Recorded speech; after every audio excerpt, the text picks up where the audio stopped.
కిరణ్, స్నేహ software ఇంజినీర్లు ఒకే కంపెనీలో చేస్తున్నారు. కిరణ్ వాళ్ళది ఒక కులం, స్నేహది ఒక కులం. కానీ వాళ్ళకి అవేమీ ఉండవు కదా ప్రేమికులకి. ఇద్దరు చక్కగా అన్యోన్యంగానే ఉంటూ ఉన్నారు.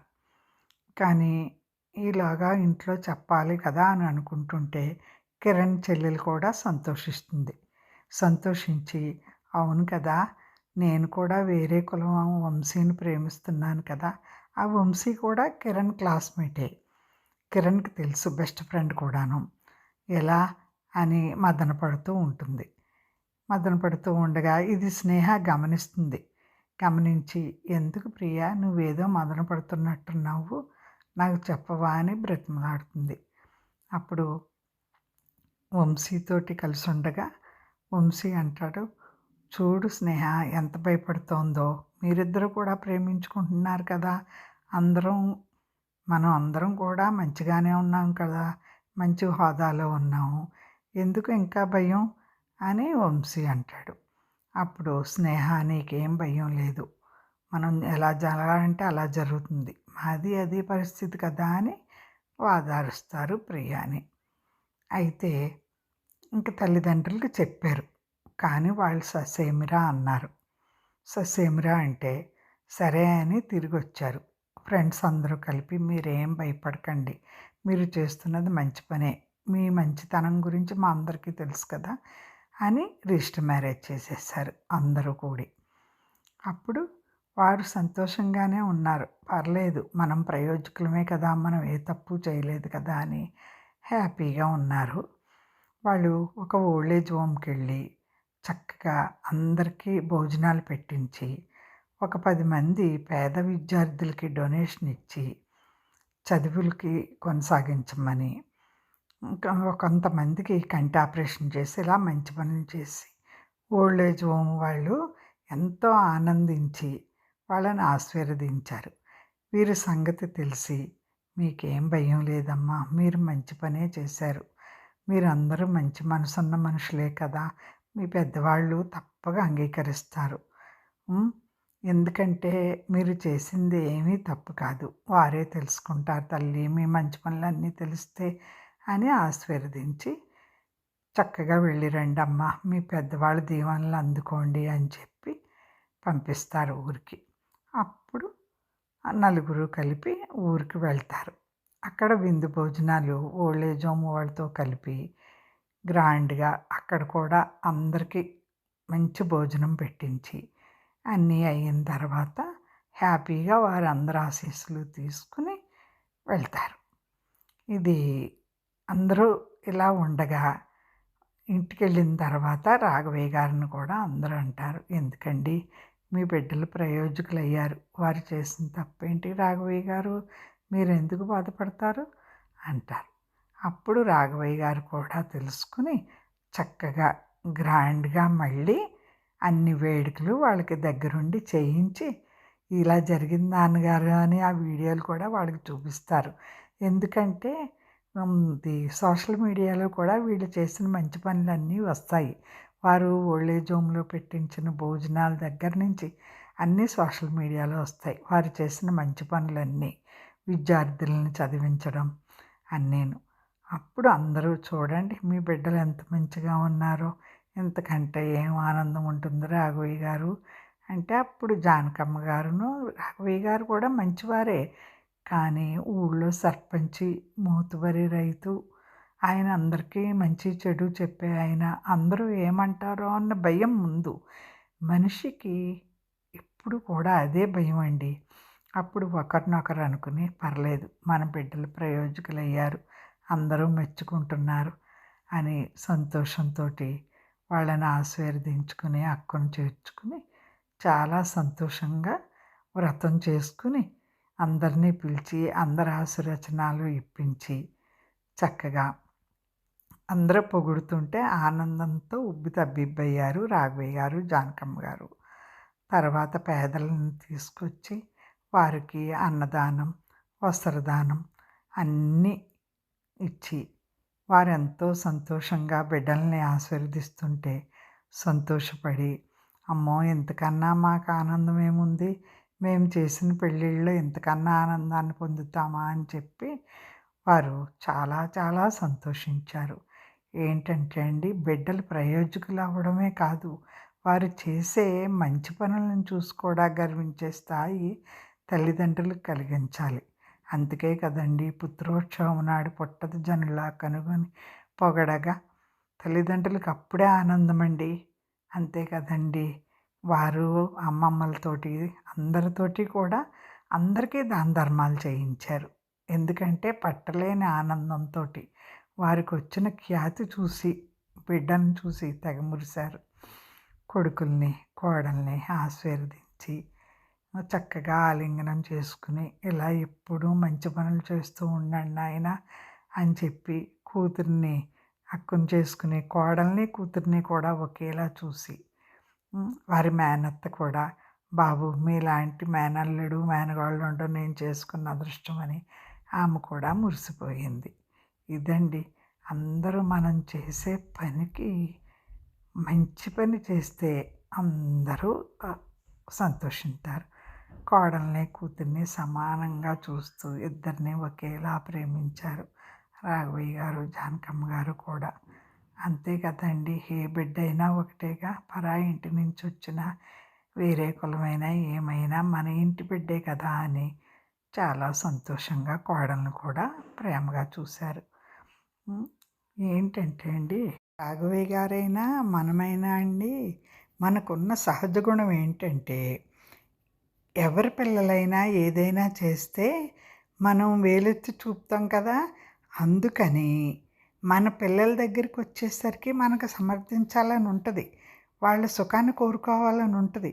కానీ అందరూ ఏమంటారో అనే భయంతోటే వ్యతిరేక్తత. అంతేకాని నిజంగా పిల్లల మంచితనం తెలుసు, అన్నీ తెలుసు, కానీ ఇవన్నీ ఊళ్ళో వాళ్ళకి తెలియదు కదా. వాళ్ళు ఏలెత్తి చూపుతారేమో. నేను సర్పంచ్ని, మోతుబరి రైతుని, నలుగురికి మంచి చెడులు చెప్తున్న నా బిడ్డలే ఇలా చేస్తే నన్ను ఏం చేస్తారో ఈ ఊరి ప్రజలంతా అనే భయం వాళ్ళలోనండి. ముందు మనిషికి ఏంటంటే అండి, ఎవరికైనా జరిగినప్పుడు వీళ్ళు కూడా అదే పని చేస్తారు. అందుకని చెప్పి వాళ్ళ ఇంట్లో వచ్చినప్పుడు అందరూ ఏమనుకుంటారో అనే భయం వాళ్ళలోనూ నెలకొంటుందన్నమాట అండి. మనకు ఉండే సహజ గుణం అన్నమాట అండి ఇది. అంతేకాని వాళ్ళ సంగతి మనకెందుకు, వాళ్ళ మంచి చెడ్డలు వాళ్ళకి తెలియదా, వాళ్ళు చేసిన తప్పేంటి, మనకు అవసరమా అది అని మట్టికి ఒక్క క్షణం కూడా మనం ఆలోచించమండి. ఎదుటి మనిషి కష్ట సుఖాలు మనకెందుకు, మనం ఆరుస్తున్నామా తీరుస్తున్నామా, మనం చేతనైతే సహాయం చేయాలి, లేకుంటే మానేయాలి. వాళ్ళ ఇష్టం వచ్చినట్టు వాళ్ళు పెళ్ళిళ్ళు చేసుకుంటుంటే వాళ్ళ తల్లిదండ్రులకి వాళ్ళ కుటుంబానికి సంబంధించిన విషయం. మనం ఎందుకు దాన్ని పెద్ద టాపిక్గా తీసుకుని చెవులు కొరుక్కోవాలి. అందుకే కదా మన ఇంట్లో జరిగినప్పుడు కూడా మనం కూడా అలాగే తల వంచాల్సి వస్తుంది. మనమే కాదు అని చెప్పినప్పుడు ఈ పరిస్థితి రాదు కదా. ఈ పిల్లలు చేసిన పని సోషల్ మీడియాలోనూ పేపర్లలోనూ అన్నీ రమ్మట్టి ఊరు ప్రజలందరూ హర్షించారు. దాంతో ఆయనకి పెద్ద రిలీఫ్గా అనిపించింది. ఏ ఊరి ప్రజలకైతే వాళ్ళు భయపడ్డారో వారే హర్షించినప్పుడు ఆనందంతో వేడుక చేసుకోగలిగారు. ఇదండి, మనం ఎప్పుడైనా సరే మనకి జరగకపోయినప్పటికీ కూడా ఎదుటి వారికి జరుగుతున్నప్పుడు చేతనైతే మనం కూడా హర్షించేటట్టు ఉండాలి.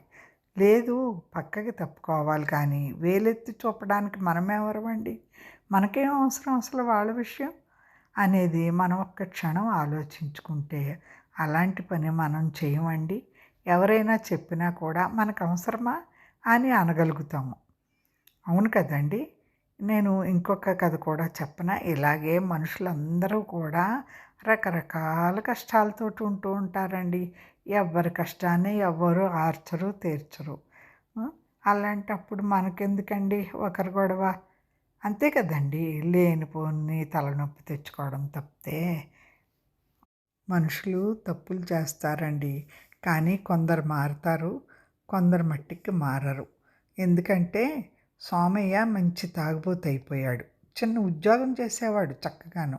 భార్య పోయిన తర్వాత మరీ పేకాట ఆడటం, మద్యం తాగి రావడం, కూతురిని పట్టించుకోకపోవడం అలాగే చేస్తూ ఉన్నాడు. కానీ కూతురు మంచిగా చదువుకుని, చక్కగా చిన్న కంపెనీలో ఉద్యోగం చేస్తూ, ఆ డబ్బులు కూడా పెడుతూ ఉంటే అవి కూడా తాగేస్తున్నాడు, పేకాట ఆడేస్తున్నాడు. ఒకరోజు ప్రొద్దున్నే డబ్బులు ఇచ్చెళ్ళింది, నాన్న సరుకులు తీసుకురా అని. కానీ సాయంకాలం ఇంటికొచ్చేసరికి, నాన్న ఇంట్లో సరుకులు లేవు తీసుకురాలేదా అని అడిగింది. అప్పుడు సోమయ్య గారు తలంచుకుని, అప్పుంటే తీర్చేశాను, ప్యాకెట్లు అయిపోయాయి మిగతాయి అన్నాడు. సిరి ఒక్క మాట అనలేదు, మౌనంగా అయిపోయింది. కళ్ళల్లో నీళ్లు తిరిగినాయి, కానీ కోపం పడలేదు తండ్రి మీద. ఎందుకంటే ఆమెకున్నదే తల్లి లేదు, తండ్రేగా. ఆ రాత్రి తినకుండా పడుకుంది. మధ్యరాత్రిలో సోమయ్యకి మెలకు వచ్చి దాహం వేసి లేచాడు. సిరి టేబుల్ మీద పడుకునుంది. అక్కడ పక్కనే ఒక చీటీ ఉంది. ఈ నెల నాన్న మందులు 1200, ఇంటద్దె 5000, కరెంటు 900, ఇక 300 మిగిలినాయి అని రాసుకుంది. అది చూసిన సోమయ్యకి చేతులు వణికినాయి. చిన్నప్పుడు సిరి స్కూల్ ఫీజు కోసం భార్య కష్టపడి కట్టింది. ఆ భార్య పోయింది. నా కూతురు కూడా ఇప్పుడు నా కోసం ఇంత కష్టపడుతోంది అని పశ్చాత్తాపని. మరుసటి రోజు సిరి లేవగానే ఇల్లు శుభ్రం చేసేసి కూరగాయలు అవి తీసుకొచ్చి, బయట పని దొరికింది తల్లి, ఇవిగో డబ్బులు ఇస్తున్నాను అని చెప్పి సిరి చాలా సంతోషించింది. ఇక నుంచి తల్లి నిన్ను కష్టపెట్టను, చిన్న పని అయినా చేస్తాను, నీ భారం మొత్తం నీ ఒంటి మీద ఉండదు తల్లి, నేనే మోస్తాను, తండ్రిగా ఇప్పుడు తెలిసింది తల్లి అని కళ్ళనీళ్ళు పెట్టుకుంటే తండ్రిని కౌగిలించుకుంది. ఇందులో నీతి ఏంటంటే అండి, బాధ్యత లేకపోవడం కాదు, ఒక కుటుంబాన్ని నెమ్మదిగా కూల్చేస్తుందండి వ్యసనం అన్నది.